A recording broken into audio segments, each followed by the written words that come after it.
We've got company. You want to sit with us? That's never happened before.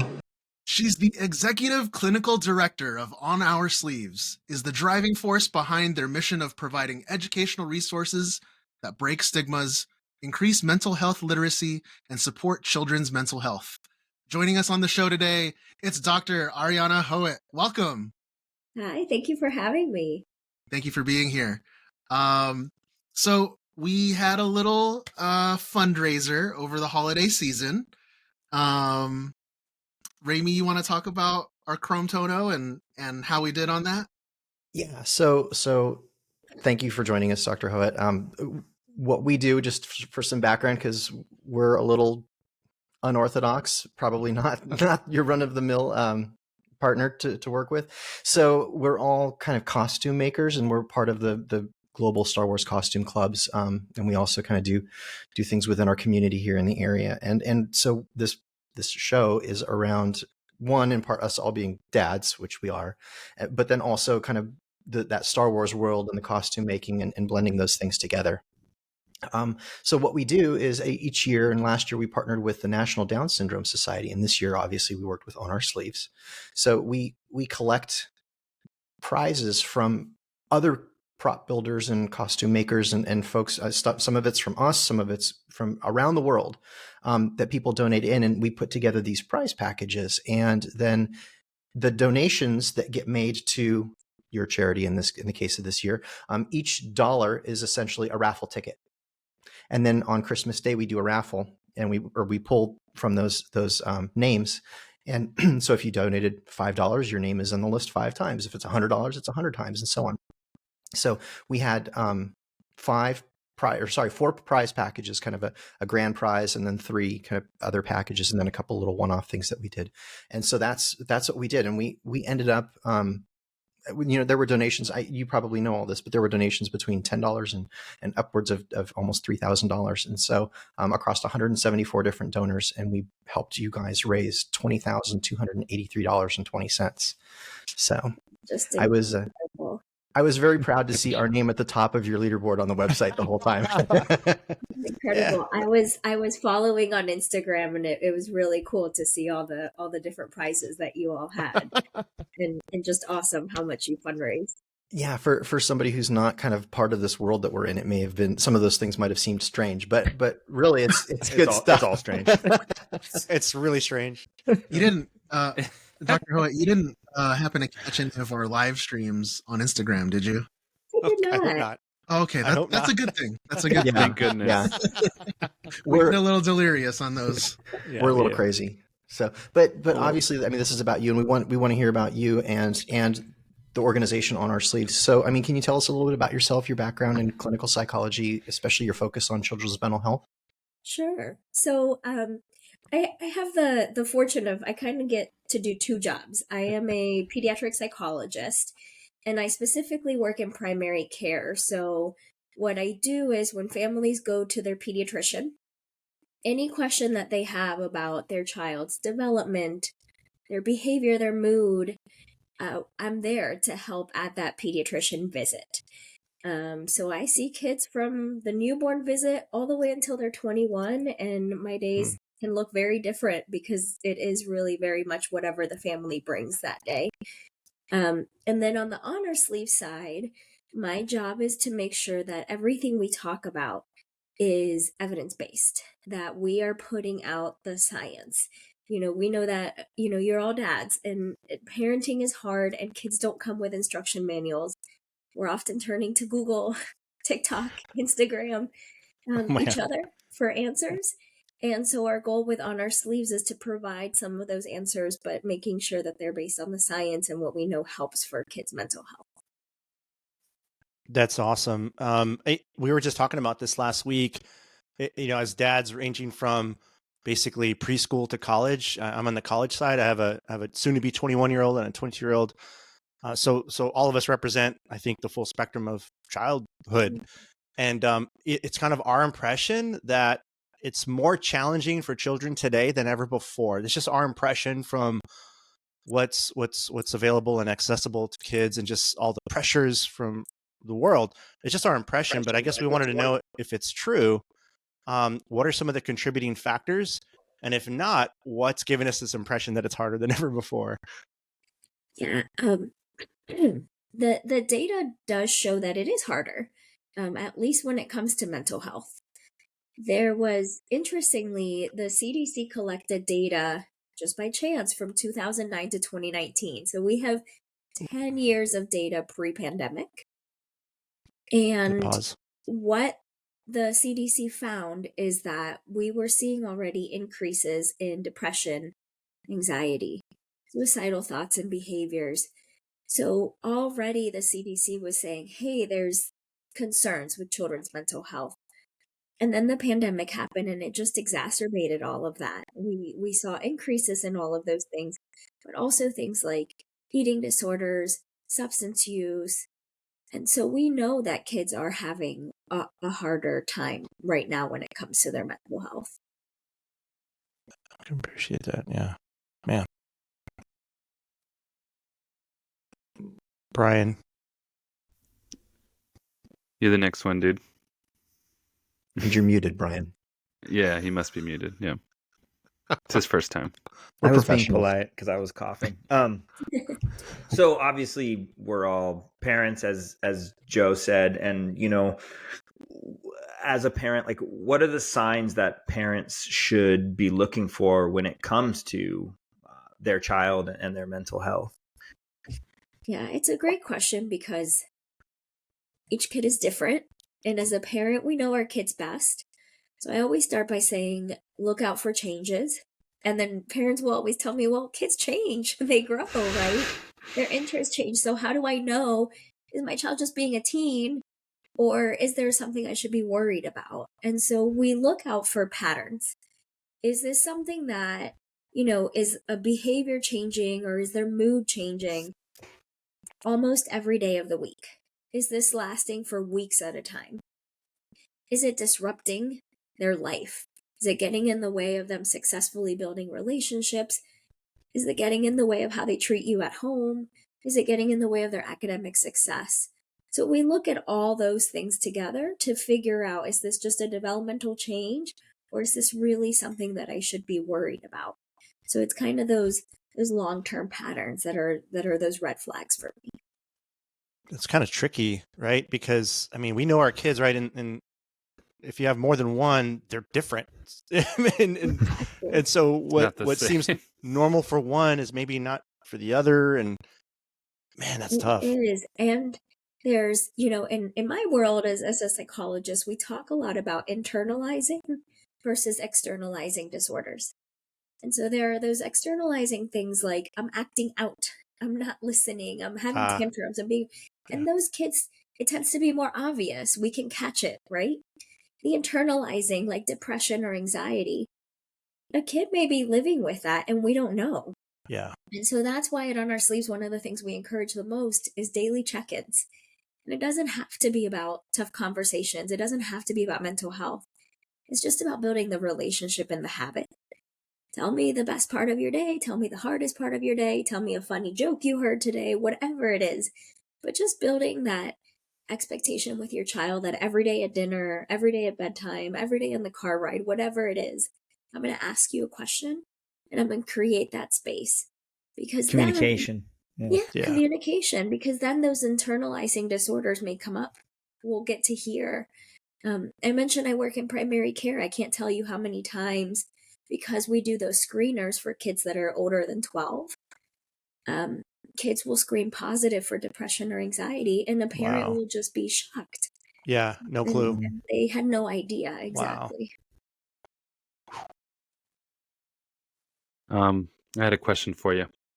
In the age of technology and social media, how do these factors influence children's mental health? Because kids are always on their computers or on their phones and laptops, and it's tough, I think. Whoa. Yeah, it is tough. I love answering this question because social media definitely is impacting kids' mental health. And at the same time, we're almost scapegoating it in a way. Everyone wants to blame it as the problem. And, one of the things I love about the Surgeon General released a report a couple years ago on children's mental health. And he has this beautiful graphic with a kid in the middle of it and then kind of circles around the child. And all those factors that impact their mental health. You've got their individual, like genetics and personality and coping tools and strategies. Then you've got their family environment. You've got their neighborhood, their schools. And then it goes from there, right? The systems they live in, the laws they're surrounded by, and all of those things impact a kid's mental health. Social media is there. They have like a whole circle on technology. And of course, we talk about it because we know that kids are spending too much time on it. We know that more than 3 hours a day increases the risk for depression or anxiety. Oh. And kids are reporting on average 3.5. And that's the average. So we Right. know kids are spending too much time on it. We also have to pay attention to what they're doing on it. Mm-hmm. And what they're not doing because they're on social media.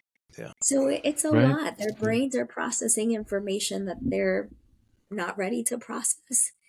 They're also fighting algorithms that are meant to keep us engaged. Even adults can't turn it off, let alone Yeah. the kids. Right. It's true. Yeah. Yeah. So it's definitely something we should talk about and pay attention to and Wow. set limits to. It's not the only factor that's causing the mental health. It's a delicate balance too, because it is part of. I mean, it's part of life. I mean, we have Exactly. have these, and you can't not have it. It's a tool, but you it gotta, can't. It yeah, can't be abused either because it. Yeah. Man. It's It's crazy. And that's the challenging part for parents is figuring out when to give access. So what's the right age? And right now we don't have enough research to say this is the magic age.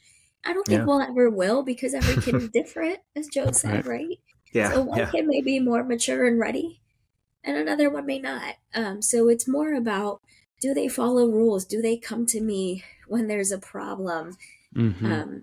Can I teach them media literacy? Same way that we may give a kid a car at 16, but first they have to take driving lessons and Right. lessons, show us that we can trust them. Good point. Same thing with social media is we have to teach them and then continue to monitor and monitor and monitor once you give access. Yeah. Good stuff. Cool. Geez, I wish my kids would just automatically tell me all the answers, you know? Yeah. But I mean, like, I think the biggest question that I have is like, as parents, how do we create the open, supportive environment so that they do tell us what they want and they do express their feelings to us? Yeah, it's tough. I love that you said that you wish they'd tell you all the answers because sometimes kids are like, when it comes to mental health and emotions, they are ahead of us. I hear this a lot from teens, like they're learning things at school or even again on social media. And then they come home and they use these terms and their parents are like, what? You know, so we do have a lot to learn from them. But really, you know, I always say start from day one. The same way we teach kids their ABCs and their colors and their numbers, teach them those emotion words, you know, label it in books as you're reading it, label it in movies as you're watching them. And then normalizing and validating anytime an emotion comes up. Let them know the emotions are okay. Especially for the little ones, you know, in therapy, I always teach parents, the emotions are all okay. It's the behavior that may not be, right? It's okay. I understand you're angry. We just can't throw your toy like that. And so starting to normalize that, yeah, we can all be angry. It's just, what do we do with that anger? There's a lot of modeling that has to happen too as parents. I often hear parents kind of keep their emotions from their children. And so we have to have conversations of, actually, I want you to share how you're feeling. Because, you know, let's say your family's going through something difficult and your child is feeling sad or angry. And you're not showing that, they may think they're weird. But if you're showing, hey, I'm sad or angry too, or nervous, then they're like, oh, okay, if my mom and dad are feeling this, then I can feel it too. So it's really about the language, the normalizing, and those check-ins, those conversations as we were talking about. you bring up a good point of modeling. I know for me, a lot of how I parent, or when I first started parenting, was from how I was raised. I mean, I think it's just like you learn generationally. You pick up ways to raise children based off of what you experienced. But I realized I had to make a departure from that because it wasn't effective. It wasn't working.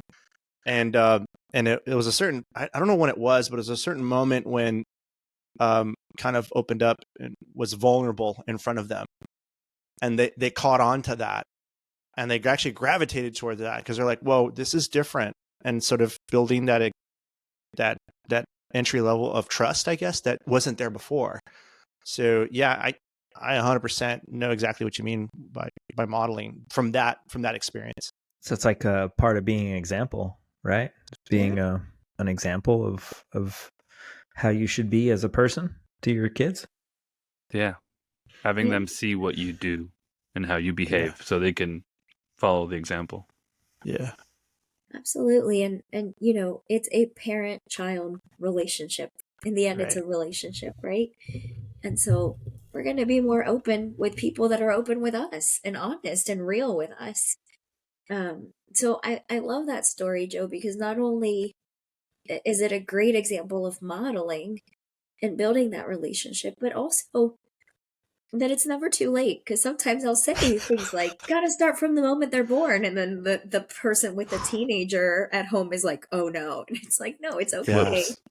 Yes. You know, it's never too late. It's a relationship. It changes. You build on it. You learn from each other.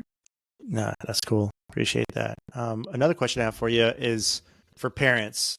Obviously, you know, we're talking about the demands of parenting. You know, with all the stresses that children have, I can only imagine how much harder it is to start. Like John, I look at John and Stevie with very, very young ones, and it's just a different age to raise little ones now.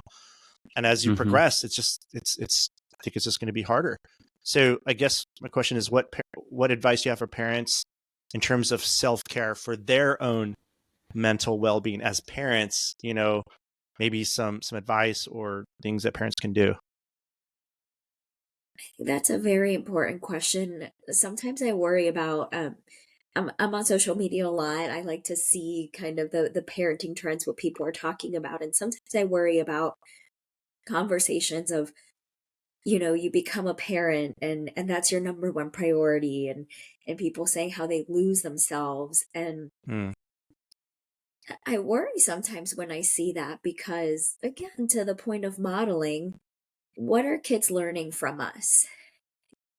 Are we showing them how to prioritize our self-care, our time with friends, our time doing hobbies, our time relaxing, right? So sometimes there's this guilt of I can't put myself first because I have to parent, but putting yourself first is parenting too. It's modeling that your mental health matters.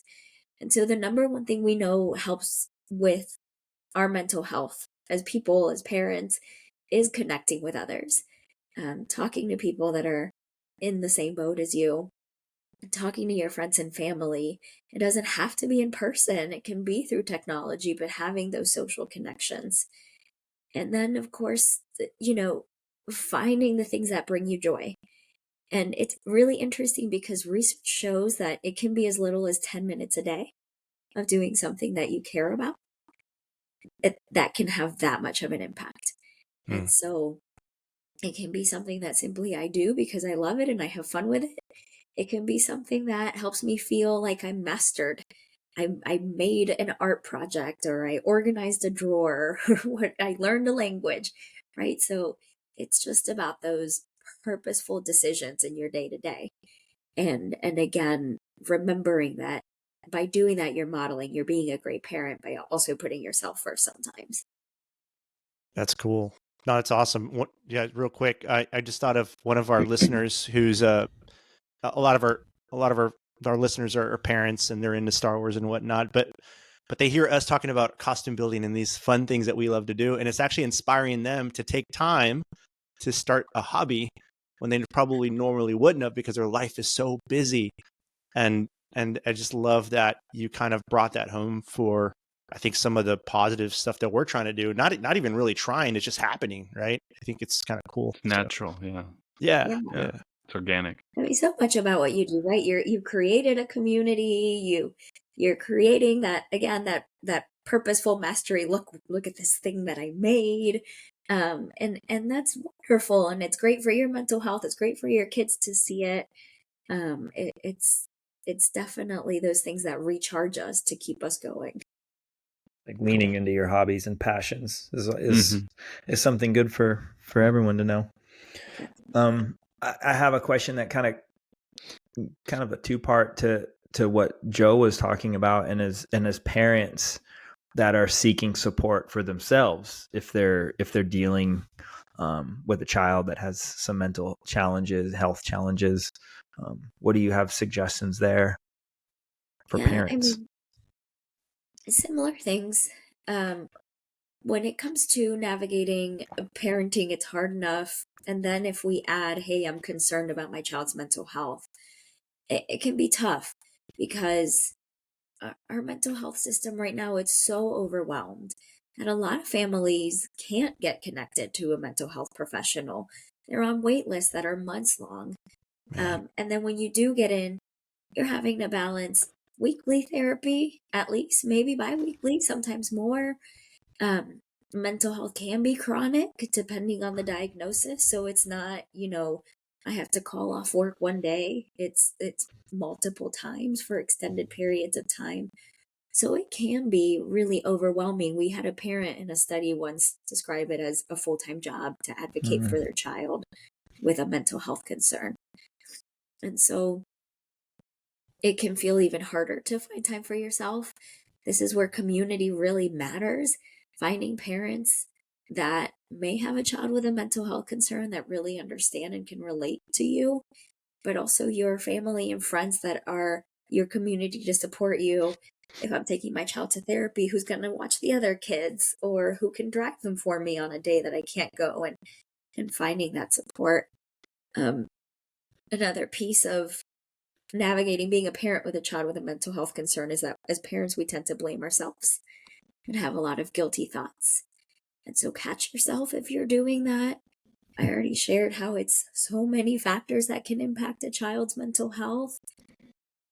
It's sometimes completely out of our control. We may be the best parent, and then the child may still have a concern. I always say, just like someone can eat all their veggies and exercise every day and get physically ill, the same thing can happen with mental health. And so catch yourself if you're blaming yourself, and be kind to yourself. Find moments for positive interactions with your child. Try and break those cycles. If there's constant worry or constant conflict, constant stress, it can be hard. So again, small bites, 5-10 minutes a day of positive interactions can be really, really helpful. That's cool. Yeah, thank you for that. I got like one thing, and then John, if you want to close us out, I guess because we're almost at our time. Yeah. But Ariana, we saw that you went to DC recently, and had a really interesting conversation with some highly influential people, not just in the DC area, but also in Hollywood. Could you give us like a little snippet of what that was like and what you were trying to achieve there? Yeah, absolutely. Definitely things I never thought I'd be doing when I went to school for psychology.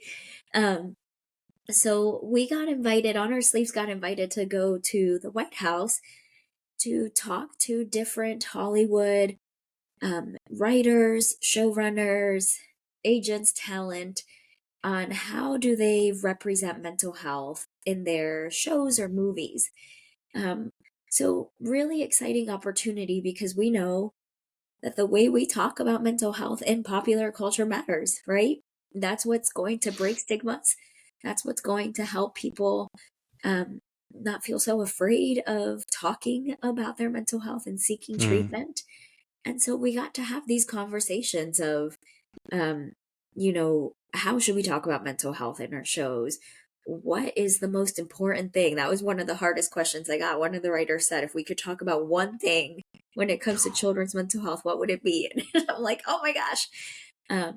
So it was the start, hopefully, of a lot of work that we'll be doing together to make sure that anytime mental health is talked about on TV, it's talked about in a way that we're proud of and we know breaks stigmas and builds understanding versus that mistrust.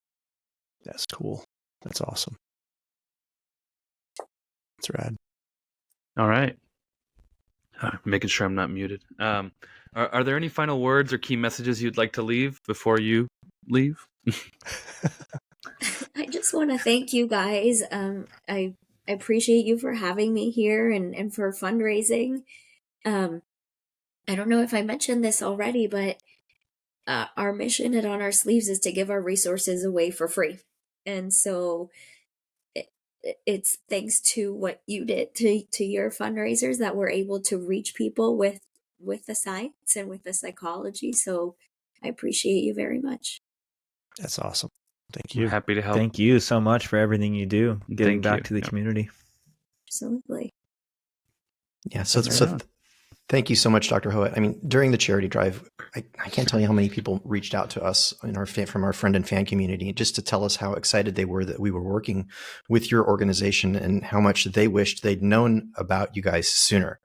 So we can't tell you how much of a pleasure it's been working with On Our Sleeves and helping you guys get your message out to our community. And we hope that this can be the beginning of a long partnership with you and your team. Wonderful. I appreciate it. All right. And Dr. Hoet, before we let you go, could you let the listeners know where they can get more information or maybe where they can find you? Yeah, absolutely. So all of our resources are at onoursleeves.org. We have a listserv that you can sign up for that you'll get a weekly email Thursday mornings with a new resource. We're constantly updating our resources. You can also find us on Instagram or Facebook. I think we still have a Twitter or an X, but we're out there. Whatever ways you prefer to get your resources, we are there. That's awesome. Cool. Wonderful. Thank you. And thank you again for stopping by on the show. I hope we talk to you soon. Sounds great.